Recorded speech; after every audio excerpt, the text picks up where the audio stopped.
Hey guys, I'm here to show you a couple gauges kit I got from CravenSpeed that I'm gonna put onto the 2009 Mini Cooper. I chose a water temperature and an oil pressure. It bothers me that there's no at least water temperature indicator. It has really bad gauge indication on the Mini Cooper. So this is the water one, and this is the oil pressure. So it comes as a kit that they sell on CravenSpeed, which comes up with a whole bunch of stuff. The first one I'll show you is this.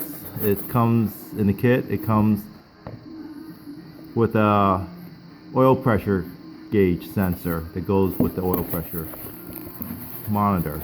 So in here, you got your adapter and that goes onto the engine. Then the other one is a Hotlink water temperature adapter, and this goes, I think it attaches to the bottom hose, replaces one of the small pipes, gives you the adapters for that.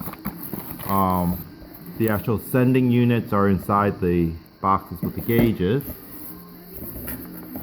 Then to be able to mount the gauges, they give you this,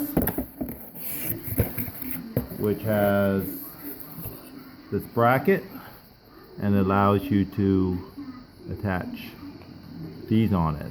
So you'll basically have the tack in the middle and your gauges on either side of your tack, basically. Go like that, and the tack in the middle. So it comes with this bracket, cover plate, some screws. They send you a packet of wiring, different length wiring, so you can run the wires. They give you on CravenSpeed, they have some instructions which I printed out on how to do it, but I'm going to do a video on it. And in the instructions, it actually, if you go to Marshall website, it actually tells you there's a button in there they could do hook up to one of the connectors in the back to do recall. So basically, it's fully programmable dial, so you can set high and low warnings, and the display on the gauge will flash. Basically, the light will flash. Plus, it has a way to actually output 12 volts to light up another light if you go above the low and high warnings on your gauges. So CravenSpeed doesn't actually show you how to do that. It comes with a data sheet, so I'm actually going to include that.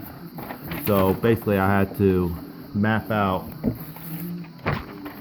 where everything is going to go. So I'll kind of go through this in my following videos. So this is just part one of the video, just showing what I bought. So this is I'm gonna have a way where on my switches for the bottom, for the row switches on the bottom, basically only 3 out of 5 of them are being used. So I bought 2 of these covers. I can't remember, I bought these a long time ago. So I bought 2 of these covers, so I just need to crack open the car to see what kind of toggle switches I need to install. And I'm going to use these to actually change the lights on this from either orange to white, and be able to do the programming for either one of them by using a momentary switch. So I'm going to install these. Then suggested that you install some fuses. So I bought a fuse kit on Amazon. Then suggest you use a 1 amp fuse.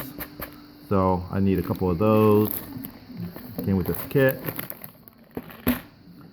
They suggest if you're going to wire it, use 20 gauge wire at the minimum. So I bought some stranded 20 gauge wire. Some different colors. This is actually red coming out of here. It went back. And so bought that on Amazon. And to dress up the cords, the wiring, basically I bought this flex covering sheathing. It's high temperature and it'll clean up the wires behind the gauge. So I bought two sizes. I think I bought a 1/4 and 3/8. I'm not sure which one I'm going to need, so I bought two of them, 100 feet of each. And on my car, I don't have an alarm on my car, so I have that on top of the tack. It has that little red cover on it, which is not even being used.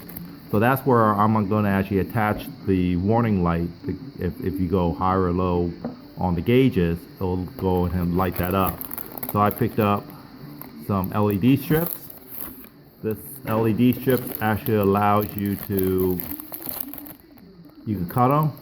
It's more than I need.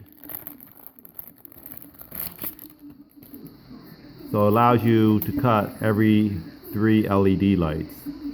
So I probably only need 3, more than I need here, and wire some wires to it, so that way this is 12 volts. So that way when the gauge goes warning above or below it, it'll actually light up that little red light on top. So I gotta figure that out too. So this is part 1. So right now I'm gonna go ahead and try to figure out what kind of momentary switches I need for these, and pull that part of the dash apart. So I'll go ahead and buy those, and that's usually straightforward in pulling that piece out because there's a lot of videos on that. And part 2 would be installing the gauges or doing the stuff to the car. So look for the following videos after this one on installing these gauges. Thanks for watching.